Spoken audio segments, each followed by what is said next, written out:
जय भीम साथियों। Akhil Bharatiya schedule caste federation का दूसरा अधिवेशन 30 जनवरी 1944 को कानपुर में हुआ। इसके अध्यक्ष एन शिवराज जी थे। इस अवसर पर बाबा साहब डॉक्टर अंबेडकर ने निम्न विचार रखे। बहनों और भाइयों, आज की इस ऐतिहासिक सभा में देश के सभी प्रांतों के प्रतिनिधि आए हुए हैं। आज की यह परिषद सभी लोगों का प्रतिनिधित्व करती है। बंगाल और असम के प्रतिनिधि नहीं आ सके हैं क्योंकि वे लोग जापान में हो रहे युद्ध में भाग ले रहे हैं। इस परिषद में इतने बड़े जन समुदाय को देखकर मुझे बड़ा आनंद हो रहा है। मुझे संतोष है कि अब हमारी जनता में आत्मसम्मान के लिए जागृति पैदा हो गई है। मुझे ये देखकर दुख होता है कि इस बड़ी परिषद में स्त्रियों की संख्या कम है। महाराष्ट्र और मध्य प्रदेश में होने वाली किसी भी सभा या परिषद में हजारों स्त्रियां भाग लेती हैं। इन प्रदेशों में स्त्रियां पर्दे में नहीं रहती हैं और ना ही वे घूंघट करती हैं। पति और पत्नी दोनों सामाजिक कार्यों में समान रूप से भाग लेते हैं। उसी प्रकार यहाँ के स्त्री समाज को भी करना चाहिए। अगर आप ऐसा करेंगी तो हमारे समाज का उद्धार जल्दी होगा। आपने आज जो महान आंदोलन प्रारंभ किया है, इसे और भी ज़्यादा प्रभावी ढंग से करना चाहिए। हमारे इस ऐतिहासिक आंदोलन का मूल सिद्धांत क्या है, इसे हम सबको अच्छी प्रकार समझ लेना चाहिए। आज अस्पृश्यों की कितनी दुर्व्यवस्था है, इसे आप अच्छी तरह समझते हैं। 2000 वर्षों से हमारे साथ जो घोटाला किया गया है, उसके कारणों को जानना चाहिए। हमारा पतन कब से हुआ और ये कब मिटेगा, इन दोनों बातों पर आप सबको ध्यान देना चाहिए। हमारे पतन का सबसे बड़ा कारण हिंदू धर्म है। हिंदू धर्म का आधार अस्पृश्यता है। इसी को इस धर्म का आधार स्तंभ माना गया है। हिंदू उसे कहा जाता है जो जाति के अहंकार के कारण दूसरे का अपमान करना अपना धर्म समझता है। इसी में उसे मोक्ष मिलने की आशा है। हिंदू धर्म के देवी देवताओं की रचना भी ऐसे ही घृणित आदर्शों पर बनाई गई है। हिंदू धर्म में रहने वाले अछूतों के लिए शिक्षा दीक्षा की मनाही है। अस्पृश्य के लिए इस धर्म में शिक्षा प्राप्त करना असंभव सा है। इस देश के हर व्यक्ति को सैनिक बनना चाहिए। हर एक को अच्छे कपड़े पहनने चाहिए। धार्मिक विषमता का नाश करना चाहिए। अभी तक अस्पृश्यों की दशा में कोई अंतर नहीं आया है। अच्छे कपड़े पहनना हिंदू धर्म में अधार्मिक समझा जाता है। अस्पृश्यों को गांव में चप्पल पहनकर घूमना मना है। अगर कोई धैर्य करके गांव में इन्हें पहनकर घूमने का साहस करता है तो उन पर जो अत्याचार हिंदू धर्म वालों ने किए हैं, उन सब का प्रमाण मेरे पास है। छुआछूत हमारे पतन का प्रधान कारण है। जिस धर्म में ऐसे पतन वाले कारणों को धर्म कहा जाता हो, उसे मानने वाला मूर्ख ही नहीं बल्कि वज्र मूर्ख है। अस्पृश्यों के कानों में वेदों के सुनने पर शीशे को पिघला कर डाला गया। उच्चारण करने पर जीभ को काटा गया। अगर कोई पंडित बन गया तो उसे फांसी पर लटकाने का आदेश है। यही हिंदू धर्म है। वेदों में लिखा है कि अस्पृश्य और शूद्र पैरों से पैदा हुए। शंबुक अस्पृश्य थे, इसीलिए राम ने उन्हें मार डाला। उसी हत्यारे राम को अस्पृश्य और शूद्र देवता समझकर पूजते हैं। जिस धर्म के देवता का कर्तव्य शूद्र विद्वानों की हत्या करना है, उसकी पूजा कैसे की जा सकती है? हनुमान की पूजा अस्पृश्य और शूद्र करते हैं। सप्ताह में एक बार उपवास भी करते हैं। बंदर नुमा देवता की पूजा करके अस्पृश्य और शूद्र अपना उद्धार करना चाहते हैं। हनुमान बड़ा व्यभिचारी था। वाल्मीकि रामायण में कहा गया है कि जब उस बंदर नुमा मनुष्य ने राम और सीता के संबंध में कुशल समाचार भरत को दिया, तब भरत ने इसे 16 लड़कियों को उपहार में दिया। हिंदू धर्म का आधार रामायण की कथाएं हैं। मुझे सबसे बड़ा आश्चर्य होता है कि जिस धर्म में इतना अन्याय और अत्याचार किया और मानवता को हमारे लोगों से जोर ज़बरदस्ती से दूर रखा, उसी के साथ हमारे लोग चिपके हुए हैं। हमारे लोग अपने घर को फूंक कर गंगा में नहाने जाते हैं। अगर आपको इस दीनहीन दुर्व्यवस्था को दूर करना है तो हिंदू धर्म को छोड़ना होगा। हिंदू धर्म को छोड़ने के सिवा हमारे दुखों का अंत नहीं हो सकता। आज का युग जागृत युग है, रचनात्मक युग है। ऐसे युग में किस प्रकार रहना चाहिए, इस पर खूब विचार करना चाहिए। आने वाले स्वराज्य में अपने आप को सभ्य नागरिक बनाना है। हमारे आंदोलन का परम ध्येय है कि देश के स्वतंत्र होने पर सभी लोग शासक कैसे बने। स्वराज्य सभी के लिए होगा। अगर हमारे लोगों ने अभी विचार नहीं किया तो स्वराज्य के मिलने पर हमारी दुर्व्यवस्था और बढ़ेगी। जिस प्रकार हिंदू धर्म वाले अंग्रेजी राज्यों में भी हम पर अत्याचार करते हैं, वे ही इसे ज़्यादा मजबूत करने का प्रयत्न करेंगे। इसलिए जो स्वराज्य इनके लिए होगा वही हमारे लिए होगा। हम चाहते हैं कि स्वराज्य में सभी के लिए शिक्षा दीक्षा की व्यवस्था की जाए। आज मजदूर सुखी नहीं हैं, उनके शरीर पर कपड़े नहीं हैं। ऐसी दुर्व्यवस्था को दूर करना हमारा कर्तव्य है। हमारे हाथों में शासन आ जाने पर हम मजदूरों के लिए अच्छे वेतन की व्यवस्था करेंगे। हमारे शासन में सभी लोगों के रहने के लिए अच्छे घरों की व्यवस्था की जाएगी। मजदूरों को पेंशन दिलवाई जाएगी, रोगियों को भत्ता दिया जाएगा, कोई भी व्यक्ति बेकार नहीं रहेगा। ब्राह्मणवादी चाहते हैं कि हमारे हाथों में राजसत्ता ना आए। मुसलमानों के राज्य में इन ब्राह्मणवादियों ने अल्लाहू अकबर का नारा लगाकर मुसलमानों का साथ दिया था। उन्हीं जैसे कपड़े पहने, उनकी भाषा को पढ़ा, उर्दू भाषा को अपनी भाषा बनाकर उसका सर्वत्र प्रचार किया। आज वे ही ब्राह्मण अंग्रेज़ों की सेवा कर रहे हैं, उनकी स्तुति करते हैं। आज सभी सरकार के महत्वपूर्ण स्थानों पर उन्हीं का कब्जा है। इस परिस्थिति को समाप्त करके राज्य सत्ता को हथियाना होगा। इसके लिए अपने आप में शक्ति को उत्पन्न करना चाहिए। कांग्रेस और मुस्लिम लीग की भांति हमारे पास पैसा नहीं है। स्वराज्य मिलने पर ब्राह्मणवादियों का शासन हम पर होगा। आने वाले अन्याय को रोकने के लिए हमें संगठित होना चाहिए। संगठित मनुष्यों की शक्ति महान होती है, इसे हमें बढ़ाना चाहिए। इस देश में 3 ही संगठन हैं, हमें अपना संगठन अलग बनाना चाहिए।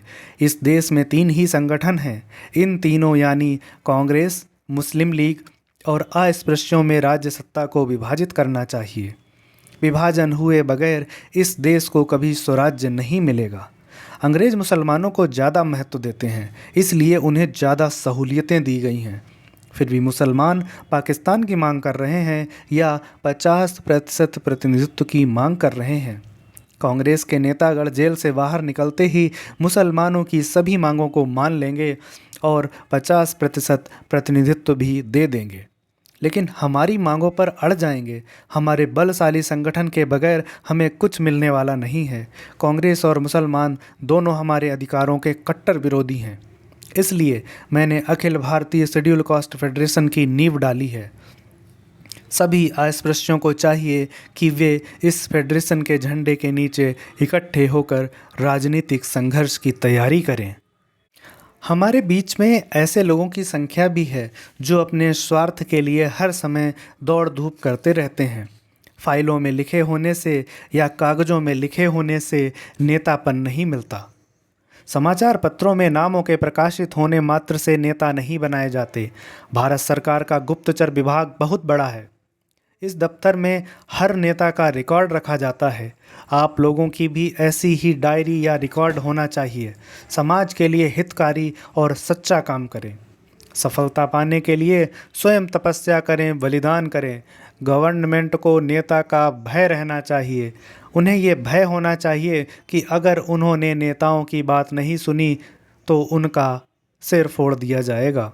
उसके अनुयायी उसकी सरकार में उथल पुथल मचा देंगे, विद्रोह फैला देंगे। ऐसे लोगों को नेता कहा जाता है। ऐसे ही नेताओं को आपको पैदा करना चाहिए। अस्पृश्यों में अभी तक कोई मजबूत संगठन नहीं है। ये आपस में छुआछूत मानते हैं। ब्राह्मणवादियों से ज़्यादा प्लेग की यह बीमारी हमारे लोगों में है। जाति पाति की भावना को फौरन समाप्त करना चाहिए। मैं जात पात को नहीं मानता। जात पात को मानने वाला कभी भी व्यक्ति नेता नहीं हो सकता। ये मेरा 25 वर्ष का अनुभव है। जात पात बनाने वाला तो केवल ब्राह्मण ही है, लेकिन इसका गंदा पानी हमारे मोहल्लों में भी बह रहा है। इसे मैं बंद करने का प्रयत्न कर रहा हूँ। मैं या तो इसके स्रोत को सुखा दूंगा या ऐसा नहीं कर सका तो इसे अपने मोहल्लों में तो नहीं ही बहने दूंगा। ब्राह्मणवादियों के मोहल्ले में एक ऐसा पत्थर लगा दूंगा कि ये उन्हीं के मोहल्लों में बहता रहे। वे स्वयं इसका शिकार बनकर नष्ट हो जाएंगे। मैं इस संबंध में काफ़ी वर्षों से सोच विचार कर रहा हूँ। मैंने यवला में घोषणा की थी कि इस अधर्म वाले हिंदू धर्म को छोड़ देना चाहिए। कब छोड़ना है, इसकी घोषणा मैं समय आने पर करूँगा। हमें एक ऐसा धर्म चाहिए जिसमें समानता, भ्रातृत्व और मानवता जैसे आधारभूत तत्व हों। जब तक मैं स्वयं धर्म परिवर्तन नहीं करता तब तक इस विषय पर आप खूब विचार करें। मेरे साथ इस पापमयी धर्म को त्यागने के लिए सभी तैयार रहें। समता सैनिक दल अपने राजनीतिक दल की महत्वपूर्ण शक्ति है। सैनिकों के अभाव में कोई भी पार्टी बलवती नहीं हो सकती।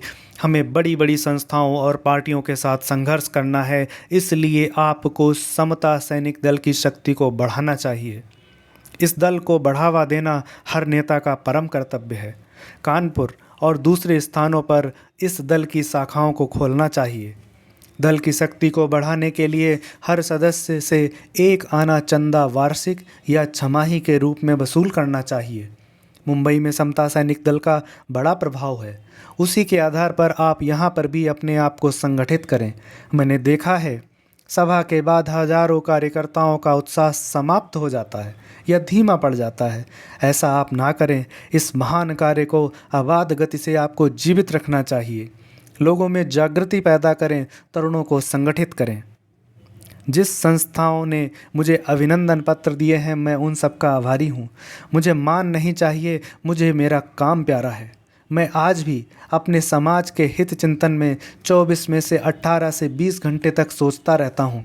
अगर मैं केवल अपने मान को पाने की इच्छा से काम करता रहता तो मैं आज इंडियन नेशनल कांग्रेस का अध्यक्ष होता। मेरी आपसे प्रार्थना है कि आप काम करें, सदा क्रियाशील रहें, आप प्रमादी रहें, अपने अधिकारों के लिए सदा संघर्ष करने में व्यस्त रहें। इज्जत की ज़िंदगी बिताने के लिए सभी संघर्ष करने वालों के पीछे इज्जत छाया की भांति लगी रहती है। मैं अस्पृश्यों को ही राजनीतिक अधिकार दिलाने के लिए संघर्ष कर रहा हूँ। बहुत से लोग मुझसे पूछते हैं कि मैं सारे देश की सेवा क्यों नहीं करता। जवाहरलाल नेहरू को हजारों कॉलेज के विद्यार्थी देश की सेवा करने के लिए मिलते हैं, लेकिन अस्पृश्यों की सेवा करने के लिए एक भी कॉलेज का विद्यार्थी आगे नहीं आता और ना आएगा। उसके मन में अस्पृश्यों की सेवा करने की भावना नहीं है। फिर अस्पृश्यों के उद्धार के कार्य को कौन करेगा? ये केवल हमारा और आपका ही काम है। आपको ही करना होगा। देश की सेवा करने के लिए बहुत लोग हैं। अस्पृश्यों की सेवा करने के लिए हमारे सिवा कोई नहीं। मैं इसी कार्य को जीवन भर करता रहूँगा। 90% पद दलित जनता की सोच सेवा ही देश की सेवा है। इसके अलावा पिछड़े वर्ग भी हैं। वे ब्राह्मण बनिया के शिकार हैं। वे आज हमारे साथ अपने अधिकारों के लिए संघर्ष करने के लिए आगे नहीं आ रहे हैं। इसका मुझे दुख है, लेकिन मेरा विश्वास है कि हमारे समाज के उन्नति के पथ पर अग्रसर होने पर वे जागृत होंगे और तब हमारा साथ देंगे। वे ये भी समझेंगे कि हिंदू धर्म का नाम जपने से उनका कोई लाभ नहीं होगा। स्वराज्य का सच्चा अर्थ तभी होगा जब अस्पृश्यों और पिछड़े वर्गों को सभी प्रकार की उन्नति करने का अवसर मिलेगा। मैं एक ऐसा स्वराज्य चाहता हूँ जिसमें सभी बराबर हों, कोई भी किसी का शोषण ना कर सके, कोई किसी पर अत्याचार ना कर सके, सभी सुखी हों, गरीबी का नामो निशान ना हो। अगर ऐसा ना हो तो फिर स्वराज्य किस काम का? विद्यार्थियों से मुझे कहना है कि मैं उनका आभारी हूँ कि उनका अभिनंदन पत्र मुझे मिला। मैं अपने विद्यार्थियों से एक प्रश्न करना चाहता हूँ कि आप लोग डिग्री प्राप्त करने के बाद समाज के लिए क्या करेंगे? आप गृहस्थ जीवन में ना फंसे रहें, बल्कि जिस समाज में आपका जन्म हुआ है उस समाज की परिस्थिति क्या है, इस ओर भी आपका ध्यान होना चाहिए। हमारे समाज की उन्नति और उद्धार के लिए जितना त्याग आप कर सकते हैं उतना करें। नौकरी में रहते हुए सामर्थ्यानुसार आर्थिक सहायता करें। मैंने भारत सरकार की ओर से अपने विद्यार्थियों को ऊंची शिक्षा दिलाने के लिए 3 लाख रुपए मंजूर करवाए हैं। उसका आप खूब लाभ उठाइए। पढ़ने के बाद सरकार में ऐसे महत्वपूर्ण स्थानों पर काबू करें जहां से आप इस समाज की भली भांति भलाई कर सकें। अगर आपने सरकारी अनुदान का उपयोग न करके ऊंची शिक्षा हासिल नहीं की और सरकार में ऊंचे पदों पर नहीं बैठे तो आपको कालांतर में महान पश्चाताप होगा। ऊंचे पदों पर बैठने के बाद अपने समाज को ना भूलना। मुझे एक बात और आपसे कहनी है। मैंने देखा है कि हमारे समाज के शिक्षित युवक अपनी समाज की कन्याओं से विवाह नहीं करना चाहते। अगर हमारे पढ़े लिखे युवक अपने समाज की कन्याओं के साथ विवाह नहीं करेंगे तो कौन करेगा? मेरी इस बात पर आप खूब विचार करना चाहिए। आप सभी को किसी दूसरे समाज की कन्या से शादी विवाह ना करें। ऐसी शादियां सुखदायक नहीं होंगी। जिन्होंने अपने समाज की कन्याओं को छोड़कर दूसरे समाज के कन्याओं में शादी की है, उनकी परिस्थिति निराली हो गई है। हिंदू धर्म की नींव असमानता की भावनाओं पर आधारित होने के कारण कन्या की संस्कृति वैसी ही बनी रहती है। उसके दिमाग में एक ही विचार काम करता है कि वह अछूत युवक से ऊंची है, उसकी जाति अच्छी है। जाति पाति की ये भावना गृहस्थ जीवन को दुखमय बना देती है। इसलिए मैं नहीं चाहता कि हमारा कोई पढ़ा लिखा युवक हिंदुओं की ऐसी कन्या से शादी रचाए जो आपके जीवन को सुखी ना बना सके और समाज में घुल मिलकर न रह सके। अंत में आप सभी कानपुर वासियों से मेरी प्रार्थना है कि जिस संघर्ष को हमने प्रारंभ किया है वह महान है और बहुत लंबा है, पवित्र है, उत्साहवर्धक है। जब तक हमारे समाज की चहुं ओर से उन्नति ना हो तब तक इस ऐतिहासिक संघर्ष को बीच में ही ना छोड़ें। आइए सभी अंत तक संघर्ष करें और सफलता प्राप्त करें।